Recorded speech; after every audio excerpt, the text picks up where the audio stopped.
আপনাদের সকলকে সর্বপ্রথম নমস্কার জানাই। আশা করি সবাই ভালোই আছেন। 2025 মঙ্গলের বছর।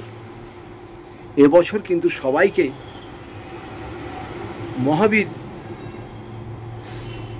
আরাধনা করতে হবে, মহাবীরের পুজো করতে হবে। মহাবীর হচ্ছে মঙ্গলের দেবতা।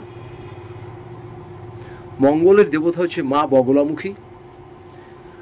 মহাবীর আর বগলামুখীর পুজো যদি আপনারা করেন, নিয়ম নিষ্ঠাভাবে চলেন, তাহলে কিন্তু আপনাদের অর্থের অভাব হবে না। আপনাদের একটা কথা খালি আমি বলবো, আপনারা হয়তো অর্থের জন্য, ব্যবসা বাণিজ্যের জন্য বিভিন্ন জায়গাতে আপনারা অর্থের জন্য কিন্তু প্রচুর পরিমাণে পরিশ্রম করেন।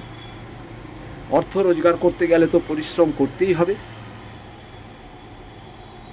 কিন্তু আপনাদের আমি একটা অনুরোধ করে বলবো, অর্থের পিছনে বেশি ছুটে বেড়াবেন না। অর্থের পিছনে ছুটে বেড়াবেন না। ঈশ্বরকে সকালবেলা উঠে হাত জোর করে মহাবীরের সামনে খালি বলুন, হে ঈশ্বর, আমার যেন বাজারে ঋণ না হয়, সংসার যেন ঠিক চালাতে পারি, সন্তানদের যেন উচ্চশিক্ষা করাতে পারি। আমি এর থেকে বেশি আর কিছু চাই না। বহু মানুষ আসে, দেখবেন প্রচুর পূজা আচরা করেন, ঠাকুর ছাড়া কিছু বোঝেন না, অথচ তার ঘরেই আপনি দেখবেন অভাব অনটন লেগেই আছে। যেমন একটাই ধরুন না কেন, একটা পুরোহিত ব্রাহ্মণ, সে একটা মন্দিরে পুজো করছে, 12 মাসে 13 রকম তার পর্ব হচ্ছে, উপোস থাকতে হচ্ছে, না খেয়ে পুজো করছে। কিন্তু সেই পুরোহিতটাকে দেখবেন আপনি, তার সংসার চলছে না, বাড়িতে 2টো মেয়ে আছে, তার বিয়ে দিতে পারছে না, ছেলেকে পড়াশোনা করাতে পারছে না। সে তো এত নিষ্ঠাভাবে পুজো করে, মা কালীকে সবসময় ডাকে, মন্দির ধোয়া পরিষ্কার পরিচ্ছন্নতা করে, নিষ্ঠাভাবে মাকে পুজো দেয়। মা তো তাকে পারে 1 ঘোড়া মোহর দিতে, একটা লটারি পাইয়ে দিতে, কই মা তো তাকে দেয় না। আপনাদের একটাই অনুরোধ করে বলবো, ঈশ্বরকে ডাকুন, মনের মতন করে ডাকুন। কাউকে দেখিয়ে ঈশ্বরকে ডাকার দরকার নেই।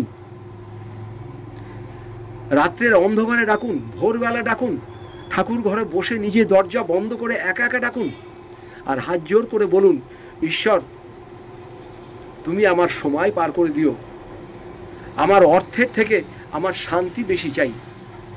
ঈশ্বর যদি আপনাকে বলে, তুমি এত আমাকে ডেকেছ, এত ভক্তি করেছ, তোমাকে আমি 2টো বর দেব। একটা বর হচ্ছে 1 ঘোড়া কলসির ভিতরে শান্তি থাকবে, আর একটা ঘরেতে থাকবে মোহর। বহু মানুষ চায় যে আমার মোহরের ঘোড়া চাই না, আমি শান্তির ঘোড়া চাই। তাই আপনাদের বলবো, শান্তিটা চেতে নেই, যে আমার যেন সংসার শান্তি থাকে, ছেলে মেয়ের যেন শান্তি থাকে, স্ত্রীর সঙ্গে যেন সম্পর্ক ভালো থাকে, লোকে যেন সম্মান করে। আমাকে তুমি শান্তি দাও। শান্তি থাকা মানে আপনার সব আছে। অর্থ থাকলেই কি আপনার সব থাকবে? অর্থের জন্য হয়তো লোকের কাছে আপনি মান সম্মান পাবেন। দেখবেন যাদের প্রচুর অর্থ আসে, তাদের কিন্তু লোকে পিছন থেকে আবার নানা রকম কটু কথাও বলে। তাই আজকের পর থেকে ঈশ্বরের কাছে একটাই প্রার্থনা করুন সন্তানদের জন্য, হে ঈশ্বর, আপনার কাছে আমার একটাই চাওয়ার, আমার সন্তানদের আপনি এত বড় করুন, এত বড় করুন, সন্তানদের পরিচয়তে যেন আমাদের ফ্যামিলির সবাইকে চিনতে পারে, সন্তানের পরিচয়টা যেন আমাদের সমাজে সবাই চিনতে পারে। এইটাই খালি প্রার্থনা করুন। আর ঈশ্বরকে যখন ডাকবেন, চুপি চুপি ডাকুন, কাউকে না জানিয়ে ডাকুন, ফল আপনাকে পেতেই হবে। ঈশ্বর ঠিক সবার কথা শুনে আপনার কথাও শুনবেন। আপনি দেখবেন সন্ধ্যাবেলা করুন, ভোরবেলা করুন, রাত 12টার সময় বিছানায় বসে করুন, একা একা নির্জনভাবে ঈশ্বরকে ডাকুন, বুকে হাত দিয়ে। আপনার কথা শুনতেই হবে, ঈশ্বর আপনার কথা শুনবেই। আমি সেই রাজজ্যোতিষী বিশ্বনাথ চক্রবর্তী আপনাকে বলছি, আপনার জীবনে আপনি সব পাবেন।